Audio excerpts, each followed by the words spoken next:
Good morning and welcome to this webinar entitled Youth Shaping the Future of Work, Skills, Innovation and Opportunity.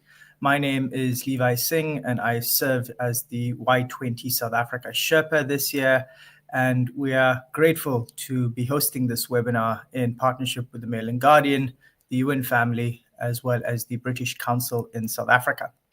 The aim of today's webinar really is to ensure that young people's voices are at the center of the discourse around youth entrepreneurship and youth employment, and to highlight youth-led solutions and innovations on employability, is to share knowledge, to share tools, best practices, and experiences from young leaders as well as industry leaders from the respective sectors that we have represented today. And ultimately, this is about collective action.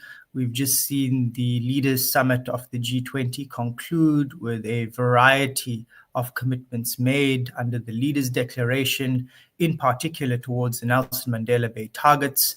And we want to ensure that there's stronger partnerships between youth organizations, civil society, government, and the private sector, as well as the development sector broadly, through this webinar to see how we can activate some of those commitments made within the declaration. So we should have a dynamic hour of discussion, and it should be incredibly enriching to all our members of the audience.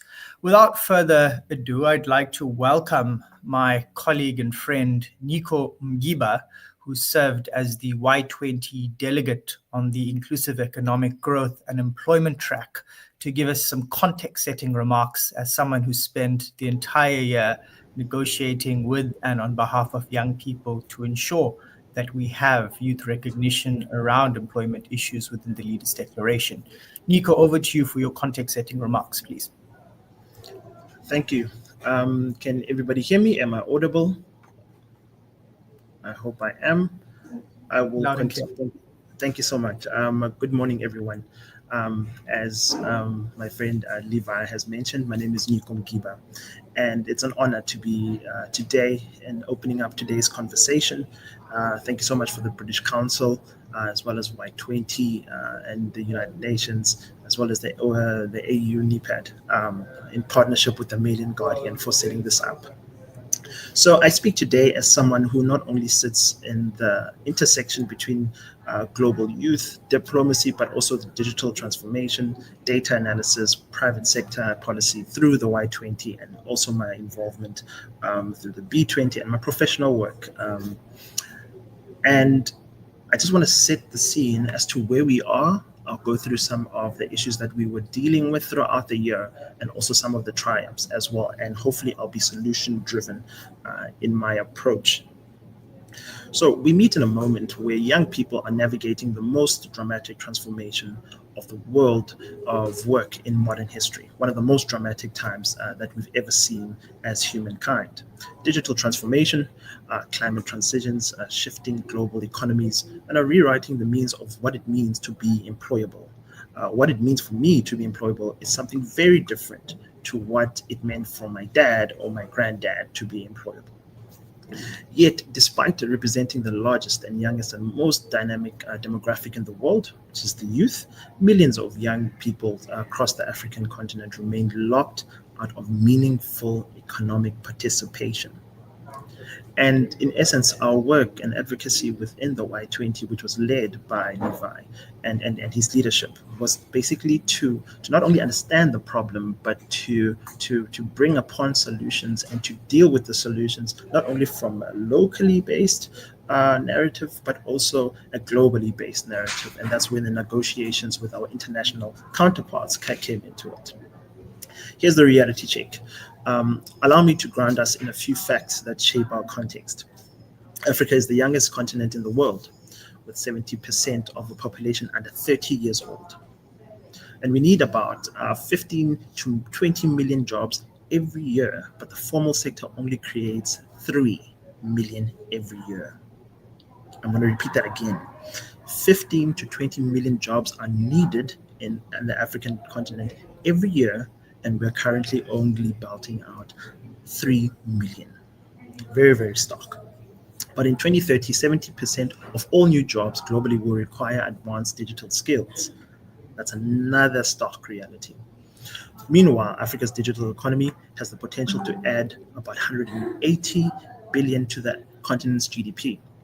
The World Economic Forum recently released a social enterprise report that looks at the contribution of social enterprises within the African context. And within that report said that social enterprises generate about $96 billion in annual revenue every single year, right? And that's another reality of some of the context and some of the solutions and some of the problems that we need to actually deal with and actually look at differently. There's no other question that the future of work is digital, green, and entrepreneurial and youth-led, but only if the systems around young people evolve fast enough. So, what did we learn from the Y20, the B20, as well as the World Economic Forum and such forums such as this throughout the South Africa's G20 presidency? The first thing that we learned is that skills without pathways are not enough. Young people need structures, visible and real economic pathways, not just training programs. I know we love a good training program, but that is clearly not enough. The second thing that we learned is that youth employment is a systems challenge. It demands alignment between the policy, private sector, technology ecosystems, and youth innovation. This is why the B20 repeatedly emphasized on digital apprenticeship, micro-credentials, and entrepreneurship enablement. The third thing that we learned is that youth are already leading solutions. There's a saying that, it's true, but it's not fully complete in that the youth is the future. Yes, youth is the future, but the youth is the now as well. And that's the thing that we need to grasp and actually accept as the third truth that we actually learned. And the challenge is that it's not youth capacity, but it's youth visibility, access, as well as support. Because as mentioned, youth is not just the future, youth is the now. So to make this conversation meaningful, I'd like us to consider some guiding questions throughout this webinar. Skills. What will it take to build adaptive future-proofing skills at scale? Opportunity. How do we open real pathways to work? And equity, in the context of our G20 presidency in South Africa. Solidarity. How do we ensure that no young person is left behind? Not just specifically on young people, but also women and people living with disabilities, people living in rural areas, that type of thing. We need to actually take into consideration. If we organize our dialogue around skills and opportunities, as well as equity / solidarity, then today's recommendations can not only lead credible commitments, but real solutions that will drive the future forward. This aligns directly with the objectives of the concept note of our gathering today, which is youth leadership, knowledge sharing, participation, and collective action. So in closing, let us move beyond diagnosing the problems, but focus on youth-led systems that turn talent into livelihoods. Let us listen actively, not just for the sake of inclusion, but for the sake of co-creation. And let us leave today with a shared sense of responsibility, that every skill unlocked, every network open, every young entrepreneur supported brings us one step closer to a more prosperous and more resilient and more equitable Africa. This year has been a resounding success, primarily because of the momentum that has been created by the South African G20 presidency. I mean, within the South African context, our economy is actually turning the corner. We've been lifted out of the FATF grade listing. We've got a credit rating upgrade, as well as the state of our state-owned enterprises have improved. So it's incumbent on us to actually take these momentum swings, these green shoots sort of will, and climb on the back of them to enable real active participation, not only for youth, but for other more marginalized individuals. So with those words, I'd like to say thank you for this opportunity, and I look forward to participating as a co-creator, as a contributor, and as a partner in this conversation. Thank you so much. Thank you very much, Nico, for those incredibly detailed and robust context-setting remarks. I think you've traversed us through many layers, taking us through the Africa and South African context, but also giving some of your insider perspective as a youth delegate and representative that has been incredibly involved in the process around inclusive economic growth and employment opportunities in the context of South Africa's G20 presidency. I would now like to introduce the speakers that we'll be hearing from on today's panel. We have George Barrett, who is the British Council Country Director. We have Richard Garrett, who is the British Council's Director of Open Societies. We have Farai Nkube, who is the British Council's Arts and Culture Director. We have Pumla Hlati, who is the Portfolio Head of Inclusive Growth at UNDP, who I understand will be joining at 10:30, so we'll look out for Pumla. And as you've heard from Nico, the Y20 Inclusive Economic Growth and Employment Track Delegate for South Africa, who will also be joining the panel. Good morning to the panel. How are the panel doing after an exhausting year? Are we all alive? Can I get a thumbs up? Okay, fantastic. So we're delighted to have an incredibly skilled and knowledgeable panel joining us today. And I think we all heard some of the key themes that had emanated from Nico's context setting and really highlighting the emphasis of the need to ensure that people to economic opportunities. We've seen in the Leaders' Declaration much debate around securing the Nelson Mandela Bay targets. We've also seen the reaffirming of the eThekwini Brisbane commitments, which is really great from a gender equality perspective. But I would like to maybe turn to Richard first and hear more from Richard around the importance of aligning government, civil society, and private sector efforts to close the skills gap and other gaps that pertain to inclusive economic opportunities for young people. And Richard, I asked this question in a time where we see international development cooperation, in particular, through skills transfers being under threat. What are some of your thoughts in terms of how government, civil society, and the private sector can better align to close the skills gap? Thank you, Levi, and thank you, Nico, for the introduction. And thanks also. It's really good to be, to join you and see you. So, we're not here in person, but it's good that and hello from a very cold UK. I'm sorry I'm not on the continent. I was on the continent until recently. I'm certainly missing the warmth at this time of year. I mean, as you say, there are a number of threats at the moment, Levi. But I think there are a number of ways that government, civil society, and private sector can work together to close the skills gap. We live in a dynamic and fast-changing world with new technologies, new risks and opportunities such as AI, green jobs, climate insecurity, and so on. But there are plenty of opportunities for young people in Africa, and we're seeing that. And the skills need to be relevant and constantly updated. But it's for all and not just the privileged. So I'm just going to cover a few points, partly based on my own experience, which I hope will help. I mean, civil society it should be a connector, mobilizing youth, mentoring and ensuring inclusion of marginalized groups at work. And one of the programs that I lead, for example, focuses on providing inclusive digital skills programs for young people in several countries in Africa, including Kenya, Nigeria, Uganda, and South Africa. And it has opened up pathways for underserved communities with very limited digital connectivity to access private sector opportunities. So now we're seeing nearly half the participants on this program have started selling their goods or services online as a result of the training.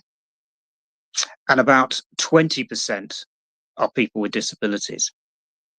So alongside this, British Council has worked with civil society, the private sector, to support the adoption of digital skills curriculum in formal education across Kenya. So this is when we're seeing kind of partnership between government, between civil society, and between the private sector really working and leading to lasting change. Another area is around, I think, soft skills training, which can cover areas like communication, customer service, leadership, and financial planning. And we see that many people lack these essential skills for the workplace, which is what employers, the private sector and the public sector really want and need. So it's about mainstreaming these soft skills training to thematic and technical training that can be offered in learning institutions. And within my area of work, within my portfolio, we have a program called Youth Connect, which is youth-led and which focuses on these kinds of soft skills training, which can be applied in different contexts like entrepreneurship. I mean, I think another kind of consideration and thought is, government should implement agile employment policies that respond to market needs. I mean, gig work, for example, employs a lot of young people due to its attractive rates and flexibility it provides. However, in many countries, they're not protected by existing labour laws, and governments have not really kept up. And I think this is where civil society and the private sector can work together to maximise the benefits and also provide the safeguards. Maybe finally some other areas to reflect on. Government initiatives, such as tax incentives for new startups and high growth sectors, and also providing more inclusive work environments to bring in greater diversity and skills into the workplace. So this could include accommodations for people with disabilities. And it can be small but important changes like this, such as flexible working hours, which can really make a difference and bring in that diversity. Thank you. Over. Thank you, Richard, for that incredibly useful sharing and for some tangible and practical examples, in particular from the African continent. Really do like the idea of the digital skills curricula that you've mentioned emanating in Kenya, and it will be fascinating to learn a bit more further on in the webinar around how that's accredited and how it's facilitated and rolled out in the Kenyan setting, and what South Africa or other SADC countries might be able to learn from that intervention. I also like how you pivoted towards soft skills and essential skills, and usually we use them in the same breath, but I really like the framing of essential skills. Really is something we need to be banging on about in most spaces nowadays. And I think you've raised an incredibly important point about the challenges and opportunities that come with gig work and how civil society can do more to ensure that we're protecting young people's rights in the context of the gig economy. So definitely grateful for those incredibly useful initial observations, and we look forward to coming back to you further on in the panel. I'd now like to turn to Farai. Farai, we've spoken a bit about the innovation stream that is emerging, in particular through more young people having digital skills to embrace the digital economy. Nico mentioned it. We've just heard from Richard in terms of some of the work the British Council is leading on this front. Talk to us a bit about the role of youth entrepreneurship and innovation in the context of driving economic growth and inclusive economic growth at that. What are some of your thoughts? Okay, thank you, and good morning or afternoon or wherever you are. It is a great pleasure to be joining the panel today and really contributing towards how we can all work together and give agency and allow agency for young people to lead job creation within Africa. I would start by saying that youth entrepreneurship and innovation are not just engines for economic growth. They are the foundation for building inclusive, equitable societies. We need to look at young people being the architects of the future, and we need to allow them to have the connections, the accessibility, and the right financial resources to be able to build the future that we all need and want for Africa. They are the leaders, they are the future leaders, and we need to acknowledge this throughout the work that we do. And as I work at the British Council, my responsibility is really looking at how do we support inclusive economic growth through the creative industries, through culture, heritage, climate, and also gender, building those important connections across young people in Africa and also globally. As young people are the architects of the future, what I have experienced through the different programs that we are delivering in 16 African countries and also the UK is the first thing is that the youthful energy, the ideas and the innovation that young people are bringing through the work that we are doing is supporting more accessibility of marginalized communities to be present and to be in the forefront of shaping the future that they want and also contributing to sustainable businesses and also creating job opportunities. The young people have got this ability to broaden access and also to promote income generation, knowledge transfer, and also to bring the intergenerational communities through the work that we do. You look at a young creative from Uganda called Godfrey, who runs one of the most sustainable creative fashion businesses, and how they are leaning back into the backcloth, which is Uganda's traditional backcloth, and using it for sustainable fashion and being able to bring the community the knowledge to build a stronger fashion industry, which links to their tourism and heritage for the future. And these are the initiatives that we want to be supporting more of, to have the right resources and to also have policies that frame and guide and enable trade and more opportunities to be created and scaled from such examples. Then also working through our different programs. We supported digital innovation grants. And there's a young lady from Kenya who came up with a platform called Hustle Salsa, which allows young people to be able to trade and make money and to have their businesses become much more visible and also to disrupt how financing and sales are made through this platform.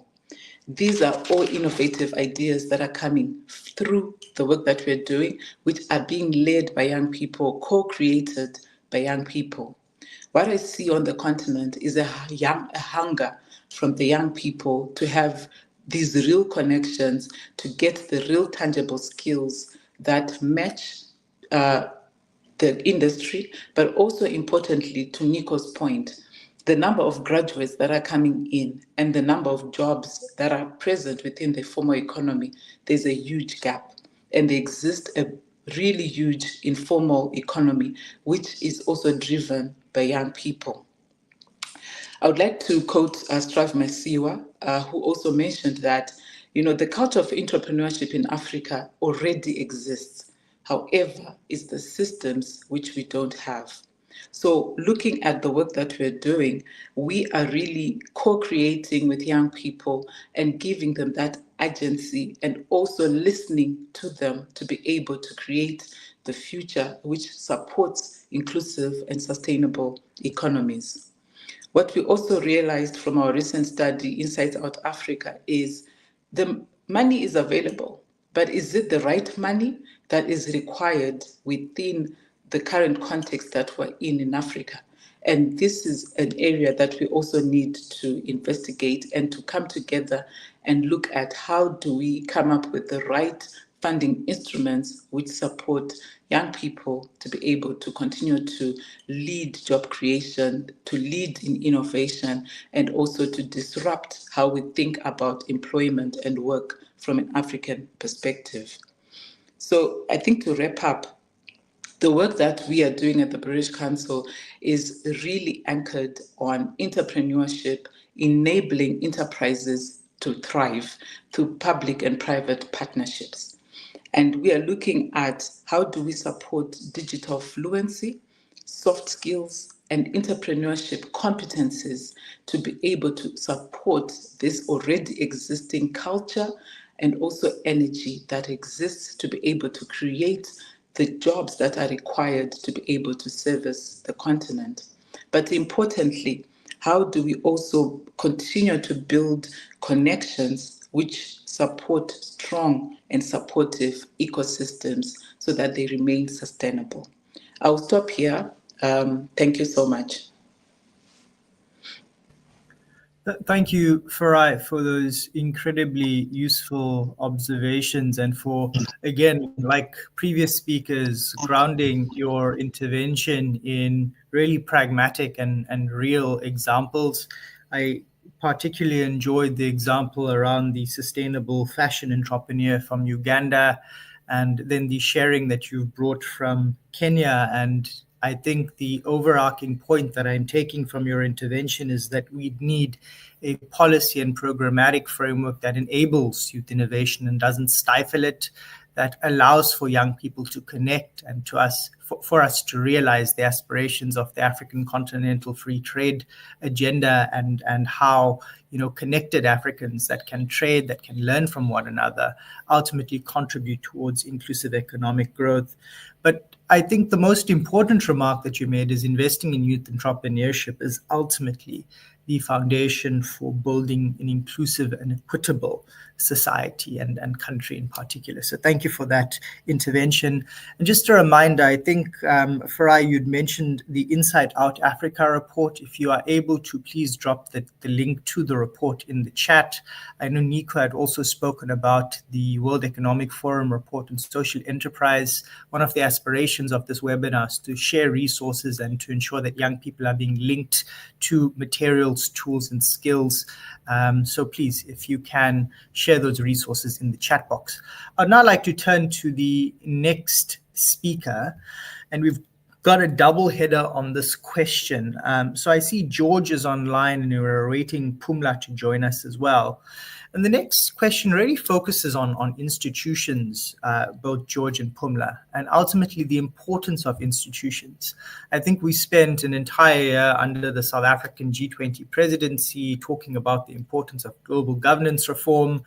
A large part of global governance reform, in particular the reform of the IMF and the World Bank, has really been centered around unlocking the development potential that is being stifled in the global South, where we also understand the need for greater reform of these institutions in order to enable policy and programming in the global South. So maybe starting with you, George, how can institutions such as the British Council, the UN, and the broader development system support young people's future-ready skills? And what are some of the examples of things that are already working, that are being led by institutions in partnership with governments, the private sector, and civil society to deliver on upskilling outcomes? Thanks, Levi, and everyone. Good morning. It's great to be here, and I appreciate the opportunity.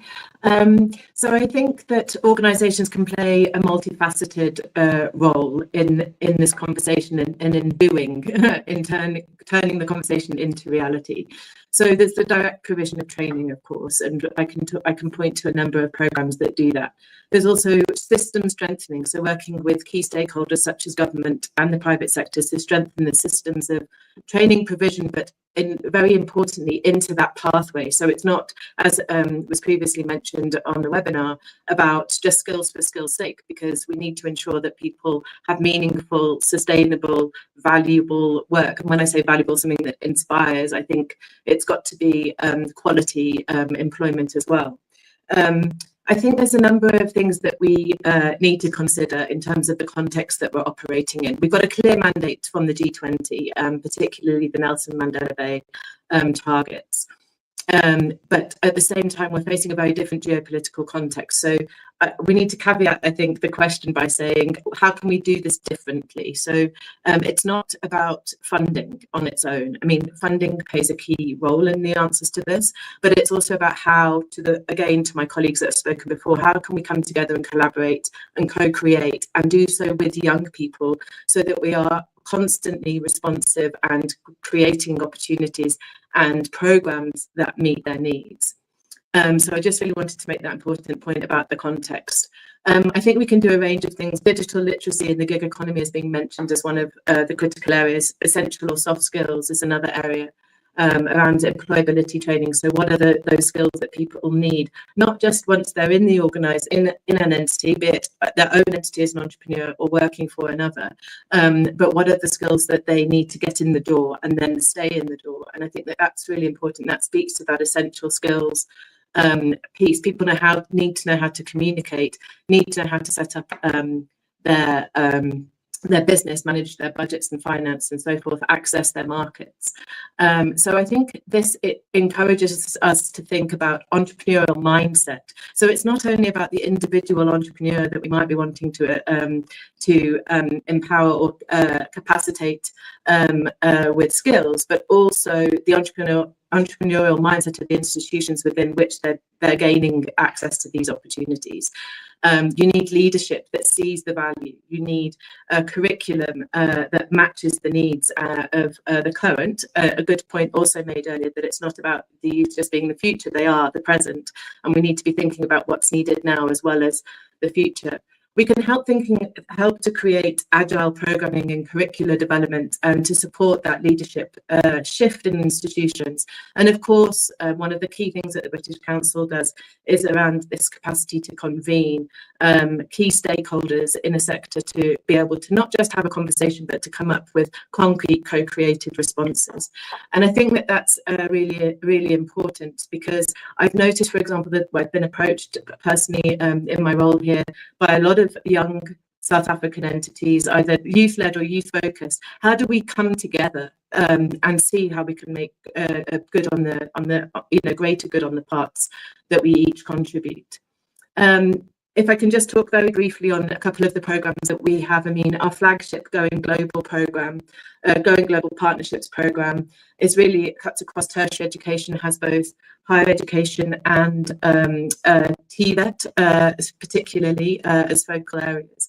And we look to support entrepreneurship within those programs. So within South Africa, working with the universities of South Africa, USAF, we provide entrepreneurship training for women within the university spaces through chapters that have been set up across all of the public universities. And they come together and support each other and co-create solutions to the challenges that they're facing, as well as learning the skills that we've alluded to on the call. We've also had a number of other initiatives. We had a Creating Opportunities for South Africa's Youth COSY project a few years back that was EU funded, and that was providing direct entrepreneurship training to young people from 15 to 25.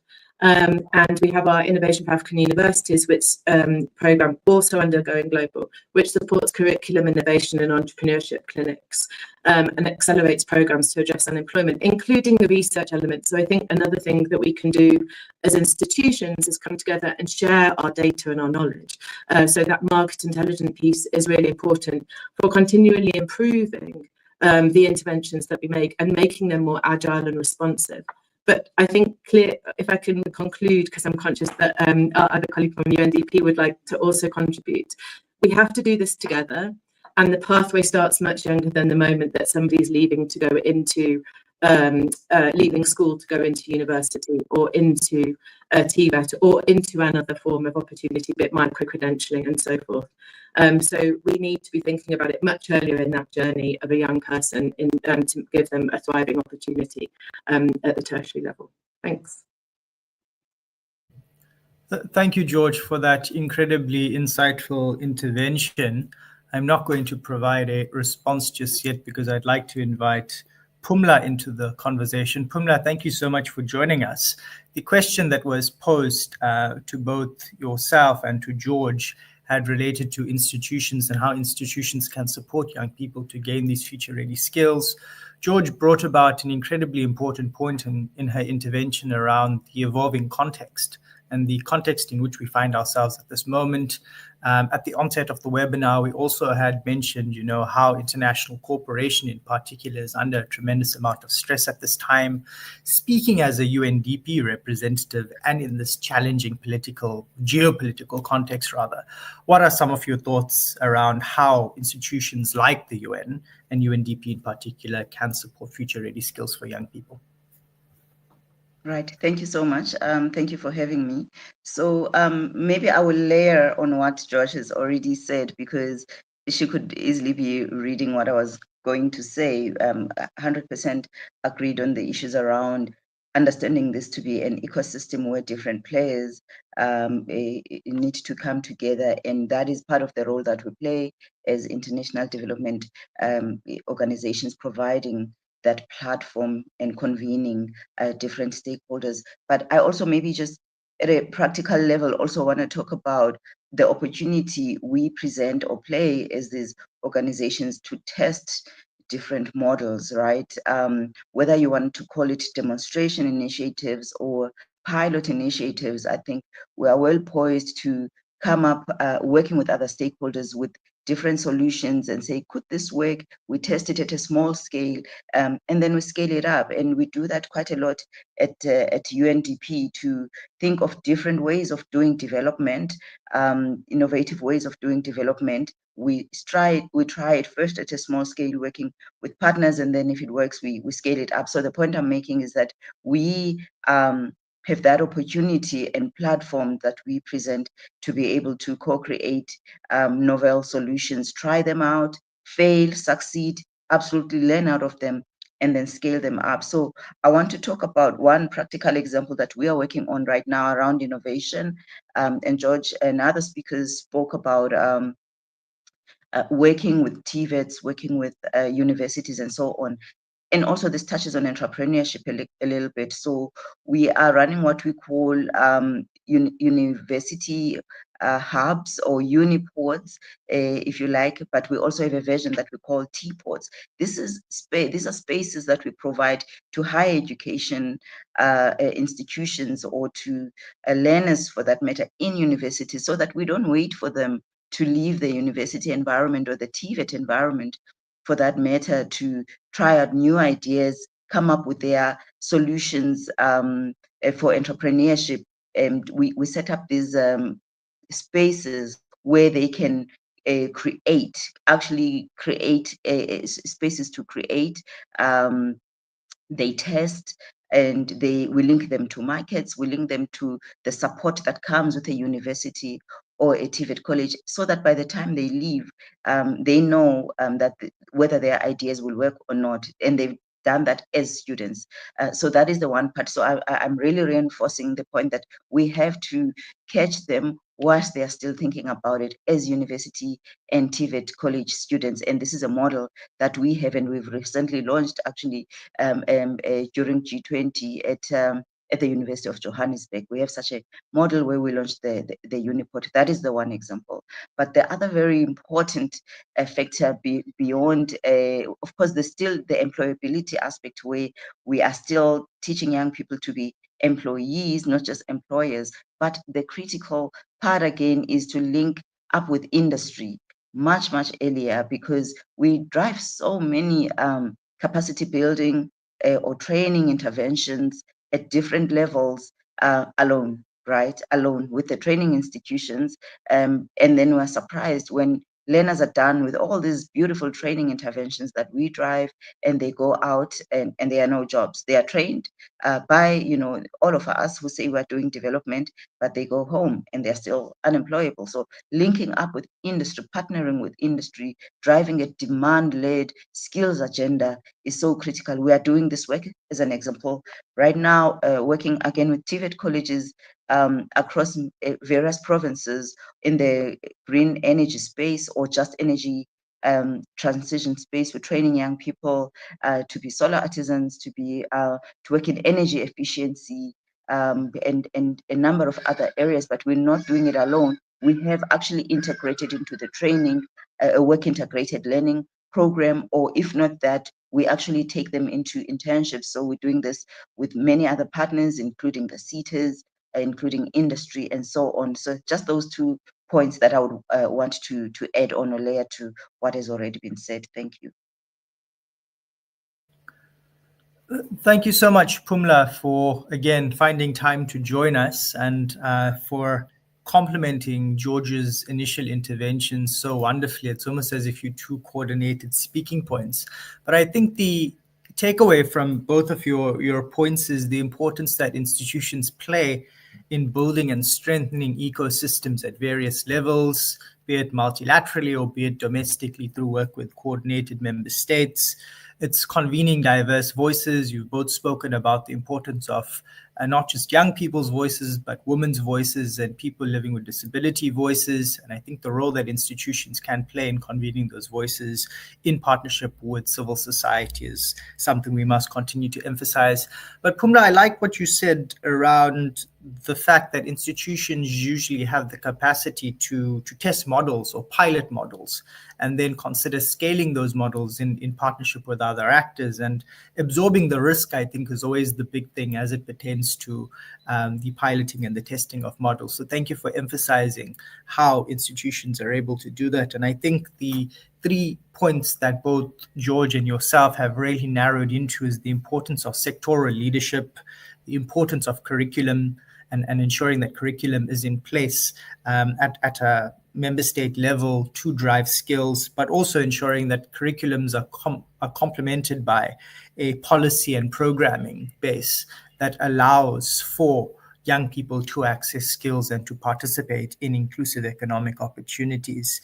And you both had mentioned the importance of catching young people whilst they're young, so not waiting for young people to start transitioning into higher education spaces, but ensuring that by the time they're in their adolescent phase and they're considering, economic opportunities from as early as grade 9, we're catching them and we're ensuring that they're able to have the skills and competencies that are needed to transition into an evolving world of work. Nico, I'd like to turn back to you. You've heard from the panel of colleagues and experts and industry leaders. And I think coming back to your earlier remarks in terms of how our Y20 focus has really been to ensure that young people's voices are at the center of the G20 deliberations this year. As Y20, we've been quite, I'd say for the lack of a better word, irate that in the last 15 years, we haven't seen a ministerial working group on youth issues, nor a mainstreaming approach by G20 member states to youth priorities such as unemployment. So Nico, as someone who's worked over the last year in terms of trying to center young people's voices, how do we ensure that young people are active partners in now implementing the G20 Leaders Declaration, the Nelson Mandela Bay targets, and that we're not just beneficiaries of these declarations and big political programs? Thank you so much for the question, and I've enjoyed everybody's inputs thus far. I think I'm going to deal with this 2 parts. There's a first part where I'm going to deal with from a young person's perspective, and then the second part I'll deal with it from a high-level, top-down approach, so to say. So let me start off with the young person. And I've been looking at comments as this webinar has been going on, and I appreciate the interaction that's going on. It actually leads to the point. So in one of the local languages here in South Africa, isiZulu, I like what they say. They say that, I'll translate it back into English. They say that, sihamba nabahambayo. We are going with those who are going. We are walking with those who are walking, and we are running with those who are running. So this is my message for young people, in that you must be moving, and that a solution is not going to come from the sky of you folding your arms. You need to actively get involved yourself. You need to actively look for opportunities as to where you will best fit with the skills that you have. Or if you don't have those skills, look for the skills that you think where the world is going, and go in that direction. So that is my encouragement in that. For all the other side of which I'm going to look, I'm going to speak into. As a young person in yourself, you must be energetic. I mean, if there's one thing that as a young person you should bring to the table is energy and creativity, and think about something different. I mean, you're young. That is an asset. That is not a liability. So make use of that. Bring the energy, bring the fire, bring the different ways of thinking. That's on the youth side. On the other side, the top-down approach side, there's a few things. I mean, I'm very, very practical on a daily basis. I'm a data analyst, and I like to break things down to the core while looking at the data. So the first thing that I'll say, particularly from a policy or leadership point of view going down, is that ask the youth directly. Okay, through interactive platforms such as these and others. But if we can have a way of we can speak to the youth directly and actually hear from their point of view in their own voice, in their own language, as to what are the issues, what are the solutions that are coming from there. That is the first step into actually driving active participation. So number one is asking the youth directly. Number two is allocation of budgets. Again, I've been looking at the comments, and some of the solutions that were put forth, it was about capital, it was about funding. And I agree that within national or provincial or municipal budgets, there has to be certain allocations from youth-led initiatives. The third one is creating feedback mechanisms. So it's one thing to ask what the youth is doing, but it's another thing also to report back. I mean, on a national level, we have parliament to hold people account and also to give report backs, but it needs to be at a more local youth-led basis where we can come back to the youth in themselves and saying that this is in fact what we've done, given the mandate from the youth, but also with the youth itself, and that from the knowledge that they've given, they've went out and implemented and actually report back. So you have this almost like a virtuous cycle of feedback loop of solutions and implementations from a policy and an implementation point of view. The fourth one is removing age barriers. You know, there's some instances where there's some rooms of which young people are not given access to just purely because they're young, and I think that's wrong. Call me biased of being a young person, but I think it's not okay when you're going to be actively blocking people who could be giving something new and something more energetic, such as the youth. And then I'll hit on two more. It's partnering up with youth organizations as well as investing in the digital infrastructure. You know, in this new digital age, I see some comments here. In this new digital age, which is I want to say fund or fueled by data, enabled by AI. The primary users the users of these new technologies are mostly going to be young people, not just from high level point of view, but literally from a minutia point of view, in a sense. So from South Africa's point of view, we've been speaking about releasing and increasing spectrum from a digital infrastructure point of view for such a long time. We need to get to that stage. We need to have more internet coverage. We need to have more digital infrastructure, spread the spectrum even to rural places where young people can actually get access into the digital world. Those are just some of the initiatives which I think will go a long way into spurring active participation of the young people into the mainstream. And I think maybe the last one just came into it. It's a change in mindset here, that the youth is not only just the future, is the now. And if we can have that from a leadership point of view, but also from a youth point of view, that the youth must understand that you are not only for tomorrow, but you are for today. That will spur active participation. Those are just a few of my thoughts. Thanks. Thank you, Nico, for rounding up with that incredibly coherent perspective, and I think challenging us as young people, but also as development actors, on going with those who are going and inviting others to join us along in the spirit of solidarity, and for also reminding us about the energy, the passion, and the innovation that young people bring to this discourse. Participants and viewers, I'd like to now welcome your comments and your interventions. And for those who have already been engaging in the chat box, I'd like to thank you, but I'd like to invite a bit more engagement. But for those who have been proactive, I'm going to now field a few of the questions and considerations that have already emanated. Pumla, there's a lot of interest around the solar artisan program that you have mentioned. If you could maybe share a bit more about those details. And there are also a few people that would like to get in contact with you to explore collaboration opportunities. As we had mentioned earlier, one of the aims of this webinar is really to focus on how to foster this ecosystem. We have questions about equity, ensuring that young people who are outside of urban areas have access to programs, funding streams, and insights. Could I maybe field that question to both George and Pumla? There's an interesting question as well, or comment rather, on the need for structural relaxation, regulation, tax incentives. Richard, you spoke about the issue of incentivization briefly in your intervention, so I'll ask you to maybe deal with that one.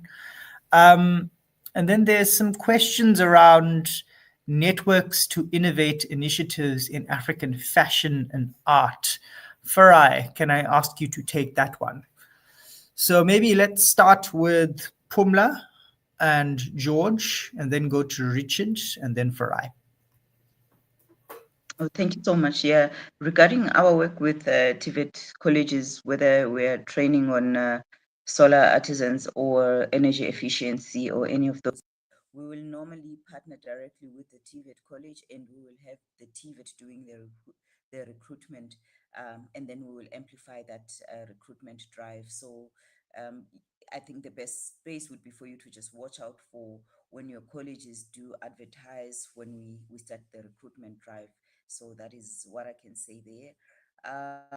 In terms of the funding element, so we, as a development organization, again, we will normally put it in our social media networks when we have any program at all that is running, regardless of what it is. If it's entrepreneurship, again, we'll most likely have partnered with an accelerator or an incubator, and we will then advertise that we're looking for young people, and so on and so on. And then other great thing is some of our programs, and I think it's important I mention this, is we're running a program called Timbuktu, which is these hubs that we're setting up across different African countries that support entrepreneurship in different sectors. So we have one in South Africa. We're driving the Creatives Hub. It's based in Cape Town, but we've got others in other African countries. We recruit continentally. So as an example, we will have one on fintech in Nigeria. Even if you're in South Africa, you can participate in that. We have one in Zambia around mining. We have one in Kenya, one in Rwanda. Across, we've got 10 hubs across different cities in the continent. And anyone, you don't have to be in that country to be able to access some of our programs. So yeah, just watch out for on our social media, particularly LinkedIn. Thank you. And I will put my contact details for those who want to get in touch with us. Thank you very much, Pumla. George, if we could go to you next. Sure, and Levi, just to make sure that I've understood the question, it's around the specific work that we do with TVET colleges. So I dropped off the webinar slide through connection. Yes, the work with TVETs in particular was of interest. Perfect, thank you. So we actually work in very similar ways. It is like Pumla and I are one. We also work with TVETs, not necessarily directly in all instances. So we do tend to work at systems level in our particular interventions, but that will mean working with a number of TVET colleges. So for example, we have international skills partnerships that pair colleges in the UK with those in South Africa, and they will come together and look at a specific issue that they want to address. The just energy transition and green skills has been a particularly strong focus for us as well. And so we've been looking at the curriculum that's needed to support green hydrogen, for example, and have just launched 4 partnerships with TVET colleges in South Africa, looking specifically at that very new cutting edge area. I think one of the other key things that we've done as the British Council working with TVETs is working with the Department of Higher Education and Training, recognising, of course, their mandate in all of this, and also the sector training, education and training authorities and quality assurance authorities. It's important that these actors are brought in to make sure that we're offering and giving young people the quality education that they deserve. So the maturity model was very much looking at about the developmental needs of different TVET colleges across the country, and how that they can be progressed at the national level and with support from the provincial intervention as well. So there are a number of ways in which we work with TVET colleges supporting entrepreneurship, particularly, but also, as I've said, a big strong focus on green skills. And the last thing that I would say is, input is that we're about to launch some research into the pathways through that TVET can support those in the creative economy. And we'll be doing that across a number of geographies, so South Africa, Ghana, Malawi and Uganda. But we support TVET across sub-Saharan Africa in about 7 countries at the moment, and look for opportunities to support in those countries where we don't necessarily have a strong going global program, but where we can partner with the likes of other entities that are the funders, so to speak, so that we can also bring in our technical expertise. Thank you. Thanks, George. I think whilst I still have you on the spot, there was the question on equity and ensuring that these opportunities aren't localized just to urban spaces, but they're democratized to rural and emerging areas. Any thoughts on that?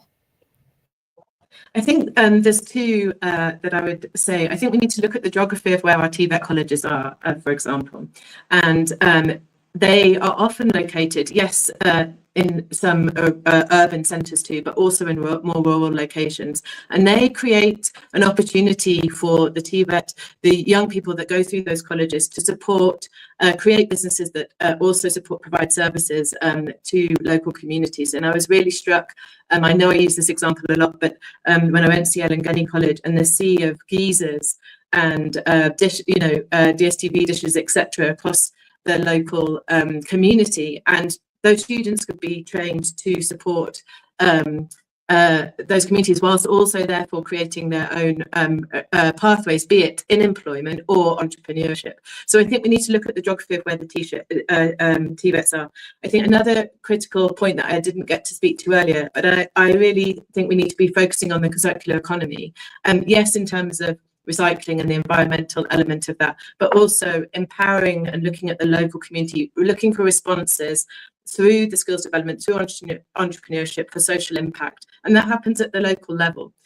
So whilst I fully agree with you that there are major access issues, and that's not just geography, that's about funding, that's about historical disadvantage. I think there are creative ways that we can come together to improve access, be it on a basic level, but we need to think sustainably about this, about whether we could do transport stipends, for example, to students to enable them to access these opportunities, or create hubs in rural areas for digital access, for example, to support those that want to develop skills in the gig economy or wider digital space. So I think it's about partly taking opportunities to neglected or less accessible spaces and creating in creative ways in which that people can access these opportunities, but very much, and not something that we can unpack here, but thinking about that circular economy and what it looks like at the local level, rather than always thinking about national rollouts, which are important. Scalability is important for equity, but it also needs to speak to the local context that people are in for it to be meaningful. Thank you, George, for that comprehensive perspective on how to build equity into some of these programs. We have questions coming in and comments coming in quite thick and fast into the chat box. So I'd urge all panelists to just keep an eye out there. I'm going to ask Farai to take the question on the creative economy and to speak a bit about some of the opportunities that exist within the context of the creative economy. And then I'm going to come back to that question to you, Richard, on some perspectives around structural relaxation, regulation, tax incentives. And then I'm going to ask Pumla once more to speak a little bit about the work being done around the township economy and support being offered to young entrepreneurship in that context. Okay. I hope you can hear me. Loud and clear. Please proceed. All right. So I'm going to take the question that was looking at Africa fashion and art within the creative economy. And I would like to start by saying at the British Council, we have currently the biggest fashion and design program on the African continent called the Creative DNA program. And we are looking, this program, what it has done has shown us that it is scalable. It is also really grounded in local solutions. It involves a lot of co-creation and puts young people as entrepreneurs within the space of fashion, design, and crafts. And it also has the opportunity to link into heritage and also tourism. If I look at some of the young fashion practitioners that have been involved in the program. So yes, there is an opportunity for people within the fashion industry, design and crafts to be part of the Creative DNA program within your country. And this is one of the programs that we are scaling at a fast pace. We've recently launched it in Rwanda. There's an open call for a delivery partner to come in and deliver the Creative DNA program. The program is really anchored on enterprise, job creation, and also looking at inclusive economic growth. And it is modeled around incubation and acceleration, which allows for people within this sector to be able to engage depending on where their business is at. So if it's starting, then that is at incubation level. And then if you're ready for scaling up market access, global showcasing, then that is going to be at acceleration, which also includes seed funding to be able to support your business to grow. And also looks at innovation and also looking at artificial intelligence. And this week I'm actually in Johannesburg at the University of Joburg as part of the Cumulus Digital Innovation Summit, where we'll be presenting a fashion, heritage, and also AI project that we've launched in Ethiopia.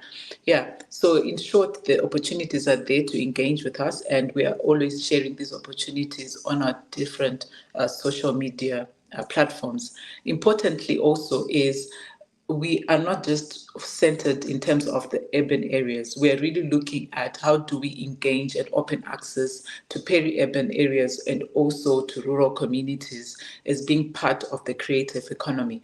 And we deliver and work through local partners. We've got access to these diverse communities. And it is important to bring all these voices into the curation and into the ideation of the work that we're doing, which really supports stronger ecosystems, supports job creation, and also inclusive and equitable ecosystems. Thank you.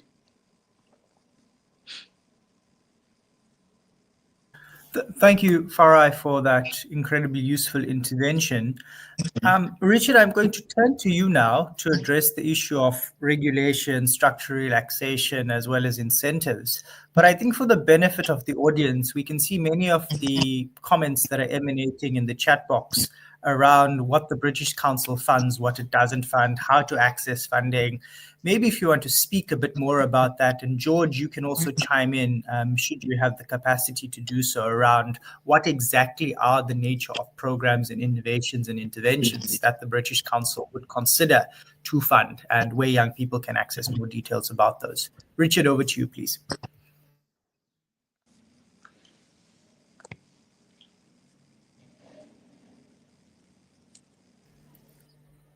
about the Richard? Can you hear me? Yeah, you might need to restart your intervention. I think you're on mute. Please go ahead. Okay, can you hear me now? Loud and clear. Yeah, super. Yeah, no, I mean one of the programs that British Council manages is it's an EU-funded program. It's called Investment and Climate Reform. It's centered in Africa, but also wider. But and one of the what it looks at is how to looks at enterprise and entrepreneurship at a broad level, a micro meso, but also at a macro level. So how to address some of the structural and ecosystem barriers to successful entrepreneurship and for young people to thrive. And so we British Council and our partners, we're involved in working on a number of initiatives across the continent. And I'll just give you a couple of examples which I think reflect how work and collaboration with governments can make a real difference.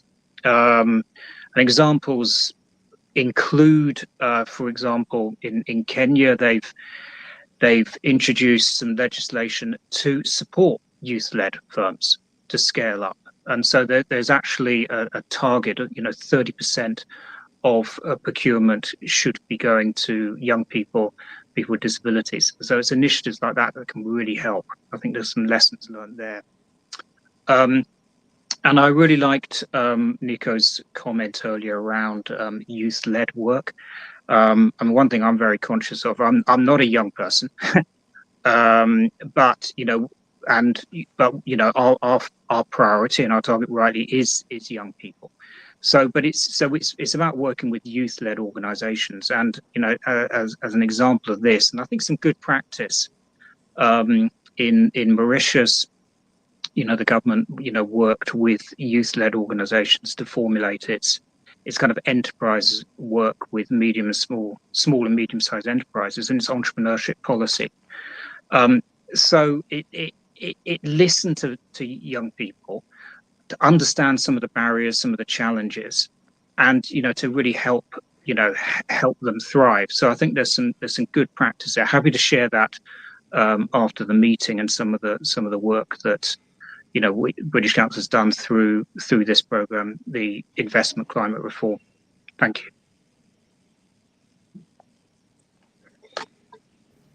Thanks, Levi, Richard. Oh, sorry. Yes, George, sorry, please Levi. go ahead.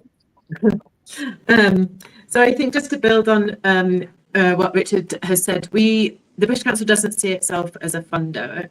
We work in partnership and through co-creation and collaboration predominantly, and that's because, as I said earlier, we can achieve greater than the sum of our parts. So it is really about co-creation, and that's how I think that's important also for bringing young people and youth voices into the design of the work that we do. And I think one of the things that's important to think about is, where are we on the pathway? So if we think of the journey from school, careers guidance, into any form of tertiary skills development, or micro-credentialing, who's best placed as one of the international partners or local partners to support in that particular area? And we're not experts at everything, or we don't bring the specialism in everything. So it's about bringing the different parts of the coalition, if I can put it that way, together, and us working on the bit that we bring strength in and expertise in, so that we can, as I said, have a greater impact. And I think instead of us all trying to work in one area, we really need to identify that and work, see it as a journey in our engagement as well. So we might focus on a piece of research that then might support a UNDP intervention. I'm just making an example here, but how then that might work with a MasterCard funded program. So seeing it as a journey as well, and different links in the chain, if I can put it like that. Thanks. Thank you, George and Richard. I think we now have a comprehensive understanding of how the British Council works and its approach to funding initiatives and innovations that are being led by young people.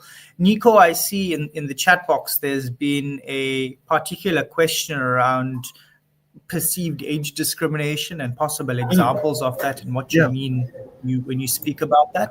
And may I also ask that you take the question on unconventional perspectives and unconventional approaches to solving the youth unemployment and youth skills crisis that we see manifesting. Okay, cool. Thank you so much. I think dealing with the question, I think it was asked by I forget the name of the person that asked, but yeah, they were asking it directly to me, and then they were saying, give a practical example of where do I see the age barrier. The classic case is it's public office. There's some African countries of which running for higher offices in the land of leadership, from the presidency to the ministerial positions, of which they've got clearly defined age requirements, and that age for a few countries that I mentioned, such as Ghana, Zimbabwe, Benin, and Tanzania, is 30. Now, that by definition is excluding a portion of the population. Now, look, whether it's a good thing or a bad thing, it depends on the wisdom of the land. It depends on the idiosyncrasies of the different societies. But what I was referring to about removing age barriers is that where there's a possibility of a solution could come from a young person, don't block that off. That is my driving force in that case, in that if a solution can come from a young person, why not allow that to spread? Why not allow that to flourish? That's the point I was making. There are some pockets of excellence or pockets of progress. A country such as Botswana, very, very progressive when it comes to engaging young people and encouraging young people to run for office. In fact, we've seen even at a ministerial level, very, very young ministers coming forth there, and most of my country in South Africa, and that we're seeing more young on a ministerial and political level, more councillors for different wards that are in their 30s, I mean, which is very, very interesting. So that's the driving force of which I was trying to push, in that wherever there is potential solutions coming from young people at a national scale, why not? So that's the first part of the question. The second part of the question, it's a difficult one, because dealing with unemployment, especially on a scaled level, on a national level, more than anything is going to require policy, enabling policy. And in fact, okay, let's just deal a little bit with the policy in itself. I am of the opinion, I really believe that jobs are not found, but rather they are created. And they are created by entrepreneurs. And to operate in an environment of which entrepreneurs can flourish and grow and bud, there has to be an element of that policy environments have to support entrepreneurs. That's the first part. The second part is that whenever there are policies that are not conducive to investment, whether it's from outside or inside investment, that give rise to opportunities for entrepreneurs to take advantage, that's a very, very difficult position. So it might not necessarily be unconventional, but I think that's just a certainty which we can't run away from, in that the policy environment must be conducive for entrepreneurs to actually create these vehicles, these job creation vehicles. The second one, a little bit unconventional, but also mainstream. It jumps on the back of that report that the World Economic Forum commissioned and published last week, and that is social enterprises. Social enterprises, for those that don't know, please, I would encourage you to read the report. The link is on the chat. It's the role of social enterprises within the African context. They've created 12 million jobs and are generating more than 96 billion US dollars annually. And what a social enterprise is, think of it as a vehicle of which have these three main purpose, or rather three main characteristics within them. Number one, they have a purpose that is driven on social or environmental. Number two, the profits are reinvested into the organization to fulfill its purpose, so not necessarily dispersed out to dividends or share buybacks. And then the third one is that they are producing, and part of their revenue income stream is that they produce goods and services in itself. And these social enterprises, of which there are so many in Africa, it's about 2 million that are covered covered in the World Economic Forum report. This is an interesting way of which young people can actually get involved in the mainstream economy, not necessarily just through for-profit institutions and not just non-for-profit, but for social enterprises in itself. Because, I mean, even the data says it. I mean, most of these social enterprises, 91% employ youth. So 91% of social enterprises in Africa employ youth, of which 1 of every 2 are also women-led. So if we're speaking about dealing with unemployment, I think social enterprises is a fantastic vehicle. And because it's mostly are not in the mainstream economy, if we can get that and highlight and put a spotlight on social enterprises and the role of social enterprises within the mainstream economy, I think it can go a long way in dealing with a lot of the youth unemployment issues that we're facing. But I'm keen to connect some more. So please, further engagement, please. Thank you. Thank you, Nico, for those insights and for that emphasis on social enterprise. And indeed, most of the social enterprise ecosystem on the African continent comprises of young people. And I'd like to support your earlier remarks around age discriminatory barriers that keep young people out of leadership positions in particular, which are kind of nonsensical when you consider that the median age in the African continent is 19 years old. So ultimately the youngest continent in the entire world.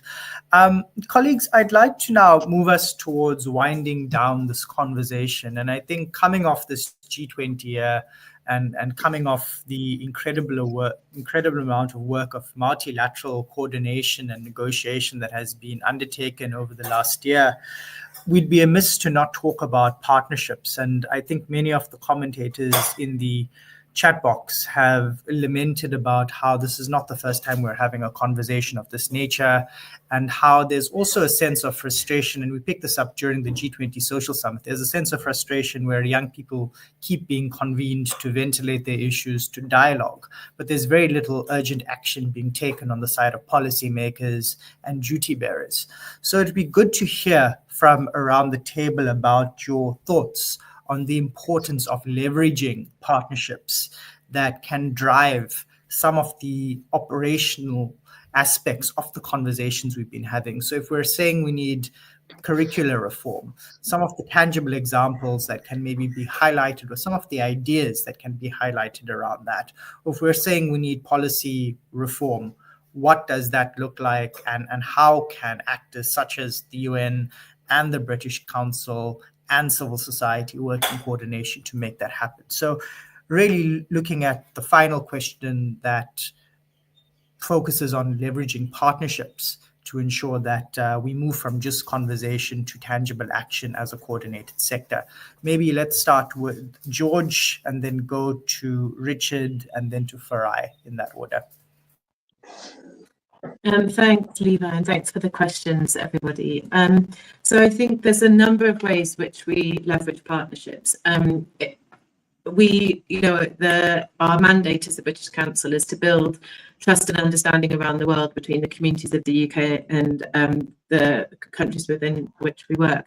And I think that that's really important, because on the basis of partnership is trust. So it means having conversations and starting to understand and unpack what each entity or individual brings to the table and coming to the table as equals. So I think that that's a really important part. A partnership isn't something that happens immediately overnight. It's not a contractual arrangement. It needs to be something deeper so that it can weather the storms of the challenging environment that we operate in. But we work with government, as I've alluded to, on the TVET maturity model, for example, for South Africa. So that's really leveraging that relationship with government to support the wider sector at the systems level, which may seem one step removed from youth, but actually, if we don't look at all of the levels at the individual, at the systems, and so forth, we're not going to be able to unlock it at those different spaces. So I think leveraging partnerships needs to look at the specific issue that you're trying to tackle and make sure the partnership is aligned on that. And it's already clear from this conversation that there's a number of people both in the chat and that have presented, we are aligned in what we're trying to do. So how do we come together, as I've said before, and ensure that we're not replicating and duplicating, but we are actually all moving together and growing something, scaling something that's impactful across the board. So I think they're the kind of key points about the leveraging of partnerships. And we, as the council, tend to leverage funding partnerships so that we can precisely do that, that we can scale interventions for skills development, for education, access to educational opportunities, and increasingly looking at how we bridge that gap between the skills moment or education moment and access to employability or entrepreneurship. Going Global is one of our flagship programs, as I've mentioned, but we have a conference annually, and it's really important. This is a really important convening moment. So this is when we can get policymakers in the room, and really have critical conversations about how we unlock some of the red tape barriers, some of the political barriers or legislative barriers that don't enable agility in the system. And I think that, for example, that the Going Global conference is a really good one. We got a clear mandate from the last one that TVET matters, and we really need to be prioritising looking at opportunities for skills development. Let me leave it there. Thanks. Thank you, George. Very clear and specific set of actions. I completely agree. We've got to start with having the conversation and then build on from that. Richard, any thoughts to complement the insights of the British Council on the question of partnerships? Yeah, I mean, I suppose just like to, underline, I mean, that's how we work. I mean, British Council works in partnership with with government agencies, with international organizations, with communities, civil society organizations, young people, and so on. And I think that's always been one of its strengths. The majority of our funding comes through other sources. And so, it is absolutely at the heart of our approach. And we always work with partners on the ground to deliver the work. And we, our approach is very much listening and building on that experience. I mean, I think, I gave a couple of examples earlier, some of the, the government-led initiatives which have led to ecosystem change, which have helped. I think, going back to another one, which I think is kind of illustrative of, the kind of lasting impact that we're seeking. Is the work we've done around digital skills in Kenya, and how the digital skills is now the digital skills curriculum, which we help to develop, is now part of the kind of formal education system in Kenya, and work closely with the with the FCDO, who the funder from the UK government, but also with the relevant Kenyan authorities and with civil society to do that. So, absolutely, I think partnership is absolutely key, and we're really keen to continue listening to you. Thank you. Thank you, Richard. Farai, a unique angle to that. So during the G20, we heard a lot from the creative sector feeling as if they were underrepresented, although great linkages then with the tourism working group, the importance of heritage tourism and how that also contributes towards the creative sector. I'm seeing colleagues in the chat box with regards to the creative sector and the creative economy. Any really brief thoughts around partnerships that can enhance the work of the creative sector and amplify their work? Yes. So for us, when we launched the Creative Economy Program back in I think it was 2008.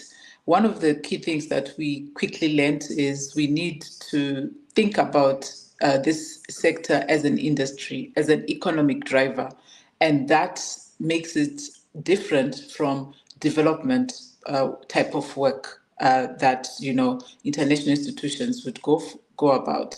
So I would say that is how we also think when we now look at whom are the partners that we're going to go with, and do they share the same vision with us, and also have the same understanding of looking at the creative industry as an economic driver as much as it is also social and cultural. And importantly, within the creative industries, honestly, the Africa creative industries are still young and emerging. And that is a good thing. It's exciting. There's a lot of innovation. So we also need to really shift from project-based funding to ecosystem support, which requires long-term investment, long-term engagement with the partners and individuals, entrepreneurs in this space. And this model has really worked well for us at the British Council post-COVID. We look at the work that we have invested since 2022 to date. We have brought in new partners, be it public funders or the government itself or private players who are also new into this space but are starting to have interest in supporting the work that we're doing, which has allowed us to scale some of the work that we are doing, like our fashion program, our music program, and also the Creatives Hub program that we have.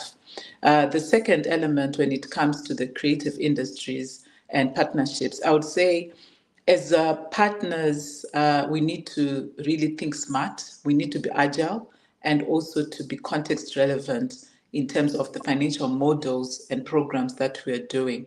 We need to really adopt flexible, risk-tolerant financial models, which allows us as private or public actors to be able to test out blended finance, impact investing and seed funding models to accommodate the high risk nature of the emerging creative businesses, ventures, especially in the digital space.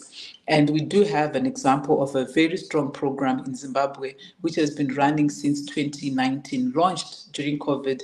It is still happening, growing stronger, called the Value Creation Challenge, which was an idea that came from the 8 to 5 Innovation Hub, which is funded by Old Mutual. To date, we've got almost 8 partners who cut across private, the British Council, including the government and some embassies. I would say the last the last key important thing when it looks at leveraging partnerships is also the role of the government and and policy actors, especially in the creative industries. We need to acknowledge that there's a lot of learning that needs to also happen from our government institutions. And as British Council, we're also supporting them to grow their expertise, to revisit policies which support the growth of the creative industries. We have done this work currently in Zimbabwe and Uganda, where we have brought in expertise from those local countries, including the UK, to support with revisiting policies to look at the IP policies, which is, the gold mine of the creative industries. What policies can they put in place? Who are the partners like ARIPO that they can also partner with to strengthen the IP policies that are relevant to the creative industries in Africa? Importantly for us, our work, we co-create with young people, we co-create with the entrepreneurs who are in practice, and we welcome ideas and look at, okay, how can we support you to be able to test out your idea? And I think that is one of the strengths of our funding, that it allows for innovation, experiment, failing fast, and we grow and move together.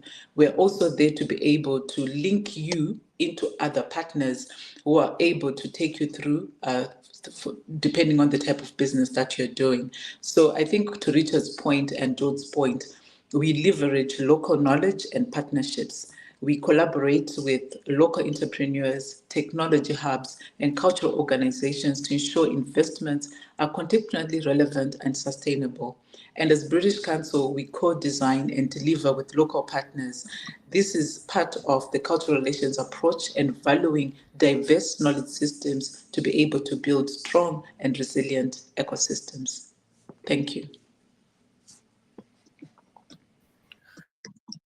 Thank you, Farai. I was about to interrupt you and ask you to conclude, but I indulge you because of, I think, the amount of attention and interest there is in the creative economy from young South Africans and young Africans in particular. So thank you for those illustrative and tangible examples around partnerships that have been leveraged in the context of the creative sector, and for ending on that point of leveraging the state capacity in particular as it pertains to the creative economy and the creative sector. I'd now like to turn to give Phumla and Nico the final word. Phumla, we all know the UN is under tremendous stress at the moment with the UN80 reform process. Many agencies are on the brink of shutting down. Many are also being defunded and restructuring in order to reorientate their mandate. Give us your perspective on how partnerships can be leveraged in this difficult time to deliver on aspirations of policy, as opposed to just talking about what we want to see changed in policy. Right. Yeah, I guess the phrase that now more than ever becomes quite relevant for this conversation. But, our experience in partnerships is you just have to do it at the end, because, it's so nice to sit, talk about it, sign MOUs, talk about intent and all of that. And it's not always pretty. And by that, I mean, we are different organizations, you've got different views on certain things, but you have to do it. So that is ultimately I think, our fundamental message, that let's come together. We are all aligned in objectives, and we know what needs to be done around a number of these areas. We pull the little that we have together, our strengths together. We complement each other in different ways, and we go out there and get it done. And some of our most successful partnerships is where we have come together with partners, many different partners, international organizations, communities, government, and so on. And we just went out there to the field and tested what needed to be done, and refined as we go. So you don't wait for it to be perfect and to sound good. We have to just do it at the end of the day. And we're open to partnerships as UNDP, especially now. Thank you. Thanks, Phumla. Don't wait for it to be perfect. Just get on with it. Definitely concur with those sentiments. Nico, I'd like to give you the floor for the final word on partnerships. And I think also, if you can thread in the fact that the Y20 has, under the South African presidency, taken the decisive step to launch a Y20 Alumni Association, simply because we can't wait any longer for there to be recognition and representation of youth issues in the context of the G20 ministerial working groups, also considering the dynamics of our handover to the United States next year. So please go ahead and share with us some of your insights in terms of how we can leverage partnerships as young people. Yeah, I think it's taken off the adage of that if you want to go fast, go alone, but if you want to go far, then go together. And I think that just speaks into the heart of what you're asking about partnerships. I really believe in partnerships, just on a personal level in itself, but also on achieving solutions at scale, or scaling solutions. It's difficult because by yourself, or any one organization in itself, you don't have endless resources. But through partnerships, that's when you can leverage through each other's strengths and resources to actually get further. I want to get to to some of the Y20 stuff. I just thought that it's important to actually establish the need, or pushing the message of the need of partnerships in of itself. Another one is this great platform, of which has been facilitated by Mail and Guardian, as well as bringing forth the British Council and some of the other parties involved. This is my message for those who are in attendance in itself. Speak to one another here. It would be a shame that the only interaction happened in the comments, and that's when that's where it ends off. So if it's a case of reaching to each other on LinkedIn and speaking to one another and taking this conversation even further, even beyond what we could actually facilitate, that will be a great start of forging long-lasting partnerships. Going into the Y20 in itself, and I'll speak about the actual association itself because it speaks to the thing of partnerships, and that if you build it, they will come.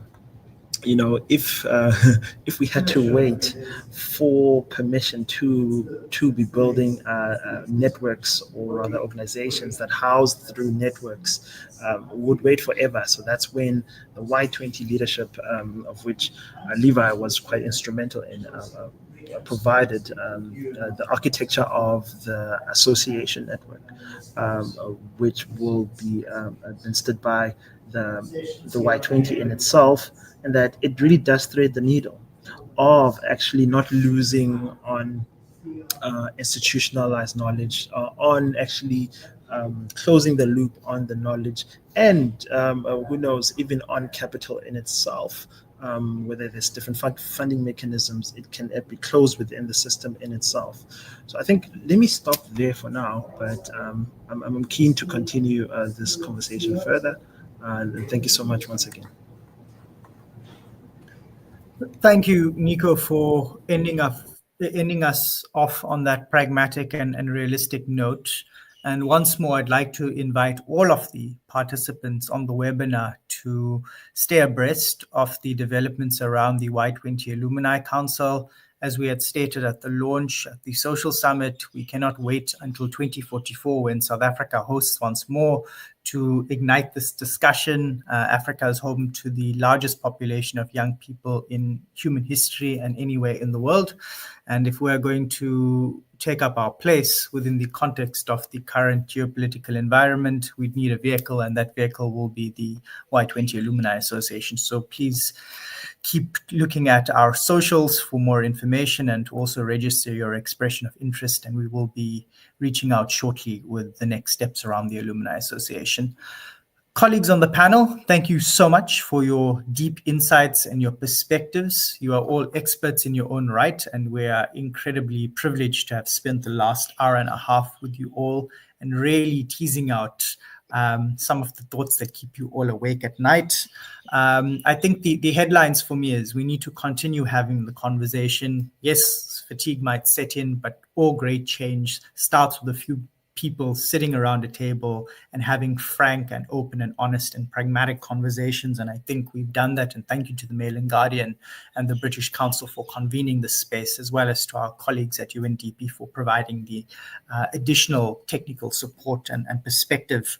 We've got to work across all levels. Change doesn't just happen at the level of the UN or the G20. Change happens in our wards and in our communities. So how do we push up whilst also push down?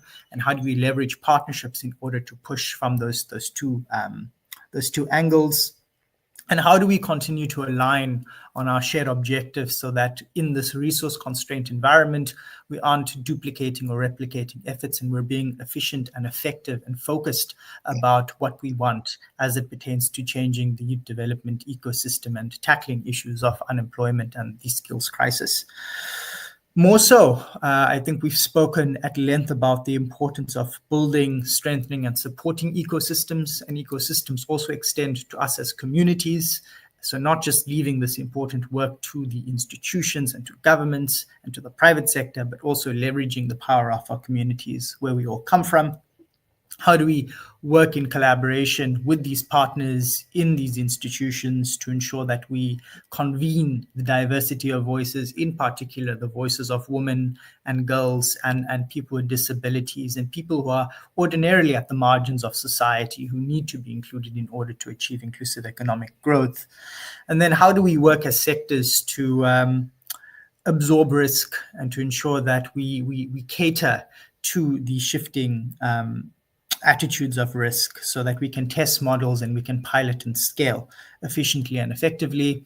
And lastly, how do we ensure that we have decisive, focused, and clear multi-sectoral leadership so that it's not just the state and the development sector, but this is multi-sectoral led and we go on to influence then the policy and the programs that can then drive the curriculars that then enable young people with more skills and more opportunities for them to participate in an active and growing economy.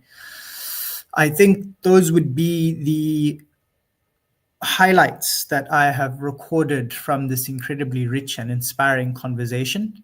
And I think I will conclude here by once again thanking our panelists for their incredibly incisive responses and for their expertise and time, and to thank the organizers once more, the Mail and Guardian, the British Council, the UN family and the UNDP, as well as our Y20 leadership and colleagues that have joined.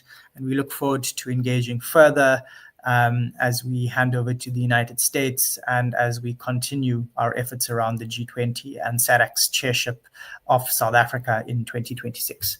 Thank you and have a great day further, colleagues.